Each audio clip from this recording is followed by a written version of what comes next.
Everyone, welcome back to online कक्षा with Nidhi Singh once again. आज हम डिस्कस करने वाले हैं ज्योमेट्री का पार्ट थर्ड, ज्यामिति का आपका पार्ट थर्ड आज मैं लेके आई हूँ, जो कि आपके घटना चक्र से कवर होगा। यूपीपीसी सीसैट के लिए ये लेक्चर बहुत महत्वपूर्ण होने वाला है, तो एंड तक बने रहिएगा। और भी घटना चक्र से अंक गणित कंप्लीट हो गया आपका। आज मोस्ट प्रोबेबली ये लेक्चर भी कंप्लीट हो जाएगा आपका ज्यामितीय पार्ट। इसके बाद आपका डीआई डेटा इंटरप्रिटेशन बचेगा और अलजेब्रा बचेगा। तो अलजेब्रा और डेटा इंटरप्रिटेशन वो मैं आपको क्वेश्चन के माध्यम से करवाऊंगी। तो पहले कॉन्सेप्ट देख लेते हैं और चीज़ें देखिए। ज्योमेट्री में कुछ चीज़ें समझने वाली हैं और फॉर्मूला तो आपको लर्न करना पड़ेगा। अगर आपको सीसैट में ज्योमेट्री वाला पोर्शन करना है, आपने सोच रखा है कि उसको मैं अटेम्प्ट करके आऊँगी और सही करके आऊँगा या आऊँगी, तो इसके लिए आपको ये लेक्चर देखना पड़ेगा। मैं बता दूँ कि आज का जो लेक्चर है वो 3D फिगर्स पे डिपेंडेंट है। तो 3D फिगर और 2D फिगर होते क्या हैं? मैंने आपको बताया था कि जिसमें थर्ड डायमेंशन का मतलब जैसे मोस्टली जो भी चीज़ें होती हैं उसमें लेंथ, विड्थ और हाइट होता है। तो किसी एक डायमेंशन को जब हम इग्नोर कर देते हैं, नेग्लेक्ट कर देते हैं as compare to other 2 dimensions, तो उसको हम कहते हैं 2D स्ट्रक्चर। और 3D स्ट्रक्चर जैसे आपका घर हो गया, ठीक है, तो घर हो गया तो उसमें लंबाई, उसकी लेंथ भी होती है और उसकी विड्थ भी होती है और उसकी हाइट भी होती है, ठीक है। तो आपका जो घर होता है जो कि आपके ग्राउंड पे बना हुआ है, that is called 3D structure. But उसके पहले जब आपने एक किसी आर्किटेक्ट से प्लेन पेपर पे उसका प्लान बनाया था, तो वो 2D डायमेंशन मतलब 2 डायमेंशन में आपको वो प्लान बना के दिया गया था। उसमें क्या था, आपका एक डायमेंशन नहीं था, ठीक है, तो वो 2D हो जाता है। तो सेम उसी तरह से आज हम देखेंगे कि 3D स्ट्रक्चर में, 3D फिगर्स में क्या क्या चीज़ें हैं और उसमें हम क्या क्या पढ़ने वाले हैं।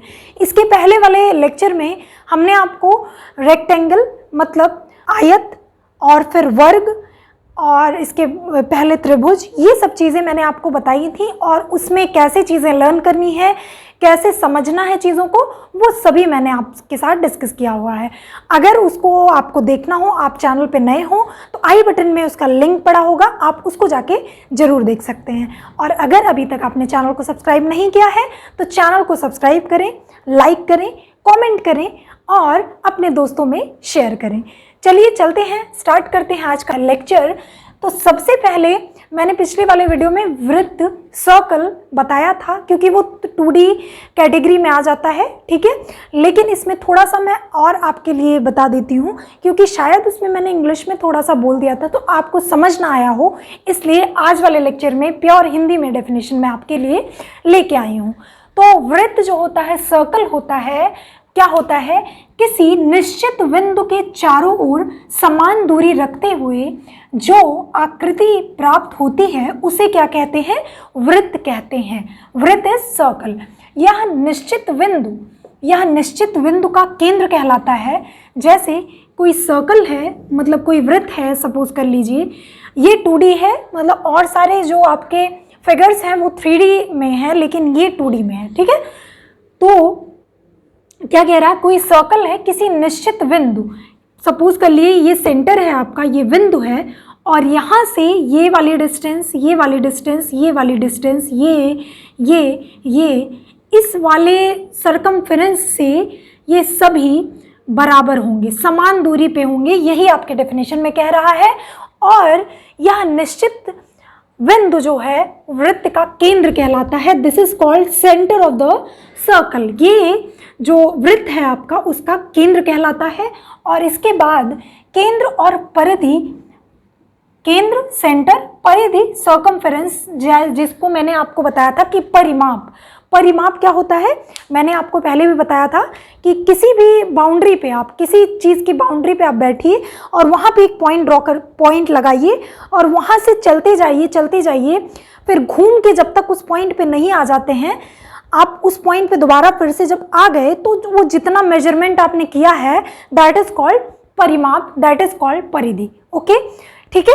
अब क्या कहलाता है, केंद्र और परिधि की दूरी, जो ये केंद्र है और ये परिधि है, दिस इज कॉल्ड सर्कमफेरेंस या फिर परिधि। तो इसके और इसके बीच का ये जो डिस्टेंस होता है, ठीक है, ये डिस्टेंस को क्या कहते हैं, त्रिज्या कहते हैं, ठीक है, that is called radius. Radius, इसको सेंटर से सरकमफेरेंस की दूरी को क्या कहते हैं, त्रिज्या कहते हैं। और जब ये यहाँ से ये पूरा मतलब इसका जब डबल हो जाता है, मतलब 2r हो जाता है, तो वो क्या कहलाता है, व्यास कहलाता है। सर्कल में दो चीज़ें आपको सिर्फ समझनी है, परिधि आपने पहले ही समझ लिया है, दैट इज पेरीमीटर, परिमाप जिसको कहते हैं हिंदी में, तो उसको आपने समझ लिया है। बस आपको याद रखना है, क्या फिर से अब मैं कह रही हूँ, किसी सेंटर से, किसी बिंदु से जो इक्वी डिस्टेंस पे लाइन खींची जाती है उस सेंटर को लेके, उस फिगर को क्या कहते हैं, सर्कल कहते हैं, दैट इज कॉल्ड वृत्त। अब वहाँ से उस सेंटर से उस सर्कल के सरकमफेरेंस का डिस्टेंस जो होता है वो क्या होता है, रेडियस होता है, दैट इज कॉल्ड त्रिज्या, ठीक है। और जब वो उस त्रिज्या को डबल कर देते हैं तो वो क्या कहलाता है, व्यास कहलाता है। तो व्यास और त्रिज्या दो चीज़ें आपको याद रखनी है। उसके बाद सीधे क्वेश्चन आता है कि आपको रेडियस मतलब त्रिज्या की वैल्यू दे दी रहेगी, या फिर क्षेत्रफल, किसी वृत्त का क्षेत्रफल दिया रहेगा और आपको कहेगा कि त्रिज्या निकाल के बता दीजिए या फिर व्यास निकाल के बता दीजिए। तो क्वेश्चन मैं कॉन्सेप्ट के बाद बताऊंगी आपको, और अगर आपकी डिमांड हुई तो मैं इसका PDF आपको डिस्क्रिप्शन बॉक्स में दे दूंगी, ठीक है। अब वृत्त का जो परिमाप होता है, मैंने पेरीमीटर बताया था, तो ये जो परिमाप होता है वो क्या होता है, 2πr, वृत्त की परिधि, दैट इज 2πr। r क्या है, त्रिज्या है यहाँ पे, ठीक है, r क्या है, त्रिज्या है, और ये पाई क्या है, पाई की वैल्यू जो होती है वो क्या होती है, 22/7 होती है। तो ये चीज़ें आपको याद रखनी है। लेकिन मैंने बोला क्या कि जब त्रिज्या को डबल कर देंगे, जब त्रिज्या को हम डबल कर देंगे तो व्यास बन जाता है। तो हम परिधि को, वृत्त के परिधि को क्या कह सकते हैं, व्यास इंटू पाई भी लिख सकते हैं। तो यही यहाँ पे लिखा हुआ है कि जो वृत्त का परिमाप है वो व्यास इंटू पाई हो जाता है, मतलब व्यास इज डायामीटर और इंटू पाई, ठीक है। इसके बाद वृत्त का क्षेत्रफल क्या हो जाएगा, वो हो जाएगा पाई r का वर्ग, ठीक है, पाई r का वर्ग। ये कॉपी में नोट डाउन कर लीजिएगा, कॉपी पेन लेके बैठिए, जिससे कि मैं जो भी चीज़ें आपको फॉर्मूले वगैरह बता रही हूँ, सूत्र जो बता रही हूँ, आप कॉपी में अपने नोट डाउन कर सकें, ठीक है। ये हो गया हमारा 2D फिगर। लेकिन स्फीयर क्या होता है, कभी आपने शॉटपुट गेम खेला होगा, शॉटपुट गेम आपके स्कूल वगैरह में भी, जैवलिन थ्रो, जिसमें इतना बड़ा सा बॉल होता है और उसको थ्रो करना होता है, तो दैट इज कॉल्ड शॉटपुट, वो उस गेम का नाम है, और उसको अलग वर्ड में जैवलिन थ्रो भी बोला जाता है, ठीक है। तो वो जो स्फीयर होता है, वो जो बॉल होता है, उसी को स्फीयर कहते हैं। तो आपने देखा होगा कि वो स्फीयर जो है वो 3D स्ट्रक्चर है उसका, ठीक है। तो वही इसमें एक निश्चित बिंदु से समदूरस्थ समस्त बिंदुओं से प्राप्त वक्र पृष्ठ से सीमाबद्ध आकृति गोला कहलाती है, ठीक है। स्फीयर को क्या कहते हैं हिंदी में, गोला कहते हैं। And this is not 2D, this is 3D, ठीक है, 3D स्ट्रक्चर में है, मतलब इसका ये प्लेन पेपर पे ऐसे दर्शाया गया है, इस डैश का मतलब है कि ये 3D स्ट्रक्चर है। और यहाँ पे मैंने, देखिए यहाँ पे मैंने सिर्फ और सिर्फ लाइन खींची हुई है, लाइन ड्रॉ की हुई है, इसका मतलब ये 2D में बना हुआ है, ठीक है। अब 3D में बना हुआ है तो ऑब्वियस ही बात है कि 3 डायमेंशंस आएंगे, ठीक है। तो पावर जो होता है, पॉलिनोमियल आपने नहीं पढ़ा है, लेकिन उसमें तो मैं एक सिंपल भाषा में बता रही हूँ कि जब भी 2 डायमेंशन कंसिडर किए जाते हैं, जैसे किसी चीज़ में लंबाई और चौड़ाई ही सिर्फ कंसिडर किया जाता है, तो उसका जो पावर होता है, उसका वर्ग जो होता है वो क्या हो जाता है, 2 हो जाता है, ठीक है। तो 2 मैक्सिमम उसकी पावर कितनी आएगी, 2 आएगी एरिया के उसमें, ठीक है। तो जब हम 2D स्ट्रक्चर का क्षेत्रफल निकालते हैं, हम 2D स्ट्रक्चर का क्षेत्रफल निकालते हैं, और 3D स्ट्रक्चर का हम वॉल्यूम निकालते हैं, दैट इज आयतन, ठीक है। तो हम ये 3D स्ट्रक्चर में जब वॉल्यूम है तो ऑब्वियस सी बात है कि उसमें 3 डायमेंशन आएगा, आपका 3 डायमेंशन आएगा। तो इसका जो गोले का आयतन का फॉर्मूला होता है, गोले के आयतन का सूत्र जो होता है वो क्या होता है, 4/3 पाई r क्यूब। अब देखिए आपको इसलिए डेरिवेशन वगैरह मैं कुछ इसलिए नहीं बता रही हूँ क्योंकि आपको इसकी ज़रूरत नहीं है, आपको एग्जाम क्रैक करना है तो आपको सिर्फ इतनी चीज़ें पढ़ लेंगे, जो घटना चक्र ओरिएंटेड है मैं वही चीज़ें बता रही हूँ, इससे आपका एग्जाम क्लियर हो जाएगा। ठीक है, तो गोले का आयतन जो होता है वो क्या होता है 4/3 पाई आर क्यूब। ठीक है, अब यहाँ पे आर क्यूब जो है ये 3 डायमेंशन को दर्शा रहा है, कि मतलब ये जो आपका फिगर है गोला जो है वो 3 डायमेंशन में है। इसके बाद गोले का वक्र पृष्ठ मतलब कर्व्ड सरफेस एरिया। ठीक है, क्या बोलते हैं इसको, कर्व्ड सरफेस एरिया, एंड आयतन को क्या बोलते हैं, वॉल्यूम बोलते हैं। ठीक है, तो गोले का जो कर्व सरफेस एरिया होता है, सरफेस एरिया जो होता है वो पाई आर स्क्वायर होता है। बहुत इंपॉर्टेंट, ये दोनों फॉर्मूले, फिर ये दोनों फॉर्मूले ही आपको सिर्फ कॉपी में नोट डाउन करना है, और चीज़ें मैं बता दे रही हूँ। ठीक है, तो ये बस इसमें इतना आपको जानना है। इसके बाद फिर आता है आपका सिलेंडर। सिलेंडर को हिंदी में बेलन कहते हैं। ठीक है, तो सिलेंडर जो होता है ये एक, इसमें 3D स्ट्रक्चर आपका ये दिख रहा है यहाँ पे, ये ऐसे इसकी हाइट हो गई ये वाली, सेंटर से सेंटर तक की डिस्टेंस को क्या कहते हैं, हाइट, लंबाई कहेंगे। और इस सेंटर से किसी बिंदु से जब उसके सर्कमफेरेंस तक, उसकी परिधि तक जो हम लाइन खींच के ले जाएंगे, उस पर ड्रॉ करेंगे, that is called radius, that is called त्रिज्या। ठीक है, तो यहाँ से आपको ये सिलेंडर समझ में आ रहा होगा। इसके बाद सिलेंडर का जो आयतन होता है वो क्या होता है, pi R square H, pi R square H. R जो है वो क्या है आपका, त्रिज्या है, त्रिज्या का वर्ग इनटू हाइट मतलब लंबाई, जो सेंटर से सेंटर तक की जो डिस्टेंस है उसको लंबाई कह रहे हैं, या फिर हाइट कह लीजिए, ऊंचाई कह लीजिए। ठीक है, तो ये इसका फॉर्मूला क्या हो जाएगा, पाई आर स्क्वायर एच।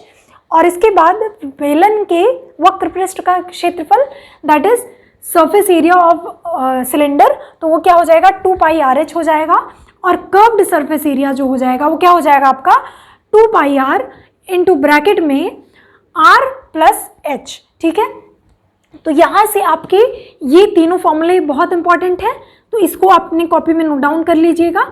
ये लर्न करना है आपको, जिससे मैं जब क्वेश्चन इस पे बेस्ड कराऊं तो आपको वो रिकॉल करने में, और क्वेश्चन देखते ही आपको सोल्यूशन उसका कैसे करना है, कैसे उसको अप्रोच क्या रहेगी आपकी क्वेश्चन की, वहाँ से आपको फॉर्मूले तुरंत रिकॉल हो जाएं। क्योंकि जब तक आपको फॉर्मूले नहीं लर्न होंगे तब तक आप ज्योमेट्री के क्वेश्चन नहीं कर पाओगे। ठीक है, इसके बाद आपका आता है शंकु, दैट इज कोन। तो कोन देखिए कुछ इस तरीके से होता है, कोन जो होता है ये इस तरीके से होता है।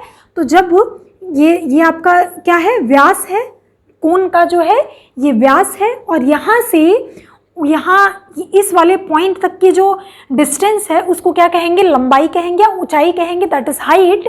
और ये जो होता है इसका जो ये वाला एरिया है, ए से बी वाला जो ये डिस्टेंस है उसको क्या कहते हैं, स्लैंट हाइट कहते हैं। अब देखिए यहाँ पे जो रेडियस से हमने एक लाइन ड्रॉ की हुई है इस पॉइंट तक, यहाँ से ये कहीं ना कहीं परपेंडिकुलर बना रहा है, परपेंडिकुलर। तो जब भी एक राइट एंगल ट्रायंगल होता है आपका, ठीक है, ये देखिए ये ट्रायंगल जो है ये राइट एंगल ट्रायंगल है, तो यहाँ पाइथागोरस थ्योरम आपका अप्लाई होगा। पाइथागोरस थ्योरम यहाँ पे अप्लाई होगा तो एल स्क्वायर इक्वल टू, ये आर है, ठीक है, ये वाली डिस्टेंस आर है और ये एच है, तो L square equal to R square plus H square हम लिख सकते हैं। तो एल की वैल्यू क्या आ जाएगी, under root R square plus H square. तो यहाँ से अगर आपकी हाइट दी हुई है और आपकी त्रिज्या दी हुई है तो आप यहाँ से क्या निकाल सकते हो, शंकु की तिर्यक ऊंचाई। ठीक है, क्या निकाल सकते हो, शंकु की तिर्यक ऊंचाई आप निकाल सकते हो इस वाले फॉर्मूले से। तो ये वाला फॉर्मूला भी आपकी स्कूल पॉइंट ऑफ व्यू से प्लस आपके competitive exam point of view से बहुत ज़्यादा इंपॉर्टेंट है। इसके बाद शंकु का वक्र पृष्ठ क्या होता है, पाई आर एल, पाई आर एल, जहाँ पे पाई क्या है 22/7 है और आर क्या है, त्रिज्या है, ठीक है, त्रिज्या है, और एल जो है वो क्या है, तिर्यक ऊंचाई है, स्लैंट हाइट है। ठीक है, तो यहाँ से आपको दो फॉर्मूले याद रखते हैं, शंकु की तिर्यक ऊंचाई, ठीक है, दैट इज स्लैंट हाइट। तो स्लैंट हाइट क्या हो जाएगी, under root R square plus H square. इसके बाद फिर आपका वो शंकु का वक्र पृष्ठ क्या हो जाएगा, वो पाई आर एल हो जाएगा। इसके बाद हम घन पे आ जाते हैं। ठीक है, यहाँ से आपने एक और टर्म सुना होगा, घनाभ। क्या सुना है, घनाभ सुना है, उसको कहते हैं क्यूबॉइड। क्यूबॉइड में क्या होता है, length into width into height, जो कि बराबर नहीं होते हैं। ठीक है, कोई भी क्यूबॉइड ले लीजिए आप। मैं एक एग्जांपल आपको देती हूँ। एक्वेरियम आपने देखा है, एक्वेरियम जो होता है उसको आप खाली कर दीजिए, मतलब जब वो एकदम एम्प्टी वाले स्टेट में रहेगा तो उसको आप क्यूबॉइड कह सकते हैं। ठीक है, क्यूबॉइड में क्या होता है, length is not equal to width is not equal to height, लेकिन जब क्यूबॉइड का लेंथ, विड्थ और हाइट बराबर हो जाए, लंबाई, चौड़ाई और ऊंचाई जब तीनों ही बराबर हो जाए तो उसको हम क्या कहेंगे, क्यूब कहेंगे, दैट इज घन।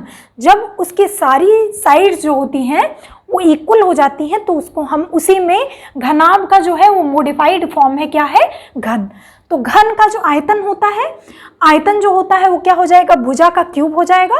किसी क्यूब का अगर आपको एक भुजा का वैल्यू दिया हुआ है, सपोज आपको दे दिया गया है 20, किसी क्यूब की भुजा का मान जो है वो दिया हुआ है 20 और आपसे पूछा जा रहा है कि उस क्यूब का आयतन बता दीजिए, तो आप 20 का क्यूब कर देंगे। ठीक है, ऐसे ही तो घन का पृष्ठ क्षेत्रफल क्या हो जाएगा, वो हो जाता है 6 इंटू ए स्क्वायर, मतलब 6 इंटू भुजा का स्क्वायर। और घन का विकर्ण जो होता है दैट इज डायगोनल। अगर कोई क्यूब है उसका डायगोनल जो है, अगर डायगोनल की वैल्यू आपकी पूछी जाए तो वो क्या हो जाएगी, √3 इंटू भुजा। तो इतनी चीज़ें आपको ज्योमेट्री से याद रखनी है, वो दोनों लेक्चर भी आप देख लीजिएगा।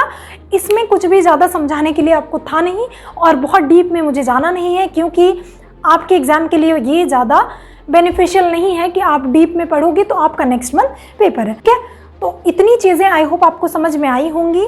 आई क्या होंगी, आपको ये चीज़ें लर्न करनी है तो कॉपी में नोट डाउन करके सुबह सुबह उठ के इसको रिवाइज करिए बार बार, जिससे आपको ये 2-3 दिन में फॉर्मूले आपको लर्न हो जाएं। तो आई होप आपको ये वीडियो अच्छी लगी होगी और लास्ट के 10 दिन में हम सिर्फ और सिर्फ प्रीवियस ईयर क्वेश्चन प्रैक्टिस करेंगे। उस पर आप ये सब चीज़ें अगर पढ़े रहोगे तो आपके लिए बहुत ज़्यादा बेनिफिशियल रहेगा। तो तब तक के लिए keep learning, keep growing, stay tune and thank you, bye bye.